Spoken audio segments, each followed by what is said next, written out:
En Espagne, à Barcelone, le modernisme est incarné par l'architecte Antonio Gaudí. Son œuvre semble reposer sur deux principes simples. L'étude de l'architecture doit partir du fonctionnement mécanique du bâtiment, et l'imagination de l'architecte doit avoir une liberté complète par rapport aux conventions stylistiques. Étudions plus en détail une de ses réalisations, la Casa Batlló. Celle-ci se situe au numéro 43 du Paseo de Gracia à Barcelone.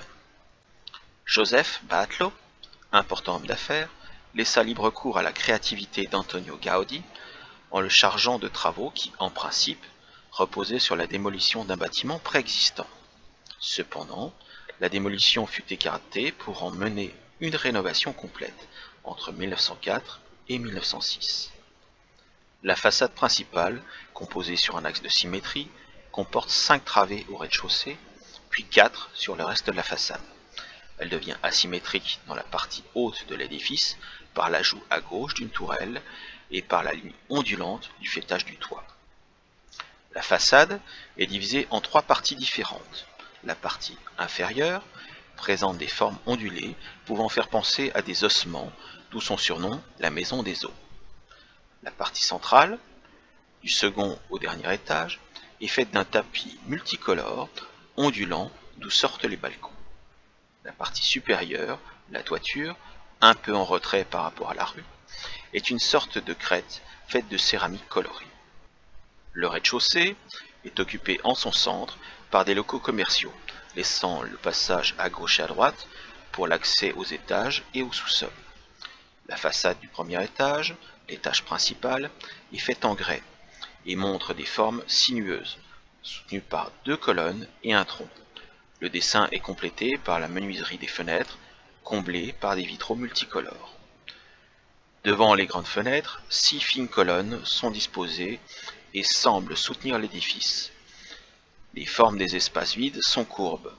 Au second étage, les fenêtres des extrémités possèdent le même dessin, mais au centre se trouvent 2 balcons qui se rejoignent. La partie centrale de la façade évoque la surface d'un lac, à la façon des nymphéas de Monet, avec de légères ondulations et des reflets. Ce grand espace est couvert de plâtre mélangé à des fragments de verre colorés, combinés avec des disques bombés en céramique polychrome. Les rambardes des balcons sont en fonte. Ce sont 8 pièces, 7 identiques et une plus grande, qui se trouvent sur la petite terrasse du dernier étage.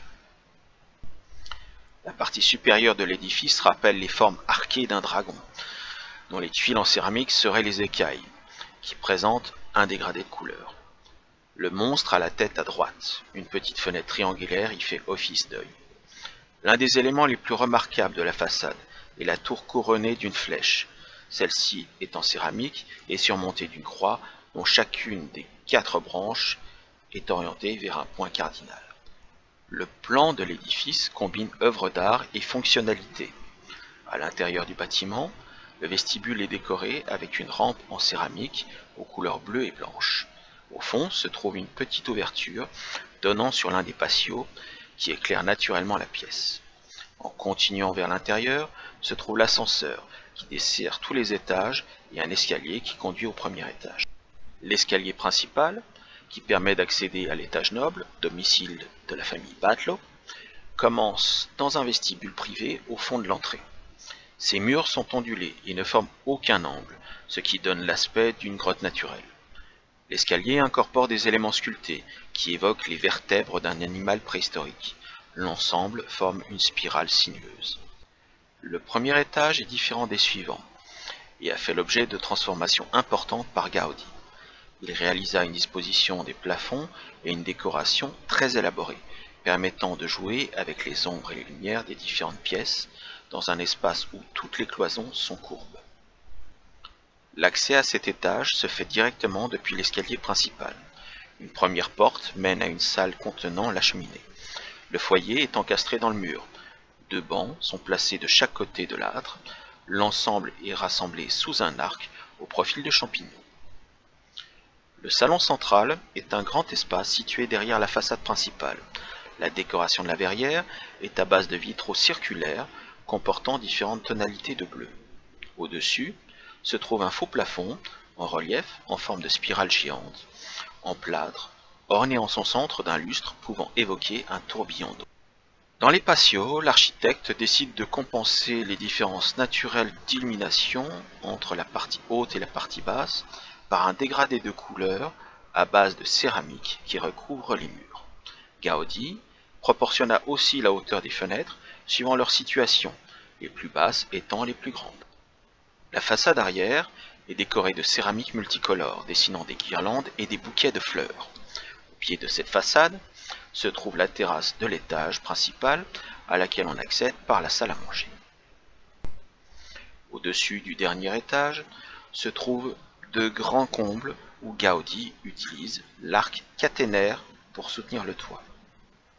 Le toit terrasse est un espace rectangulaire, divisé en son centre par les ouvertures des patios. Il possède 4 ensembles de cheminées de 6,10 m de haut, couvertes de fragments de verre et de céramique polychrome aux motifs floraux. Au-delà des différentes interprétations de chaque partie, la Casa Batlló s'inscrit dans la vision naturaliste de Gaudi, qui s'inspira du milieu marin, forme, motifs, couleurs. Mais elle semble raconter une autre histoire. La symbolique de la maison semble tourner autour de la légende de Saint Georges, figure importante de la tradition catalane. Le dragon représente le mal. Son échine est la partie supérieure de la façade principale.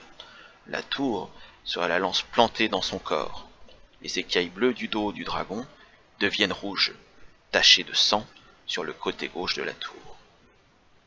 Selon cette interprétation, les balcons sont des fragments de crâne et les piliers des fenêtres de l'étage principal sont les os des victimes du dragon.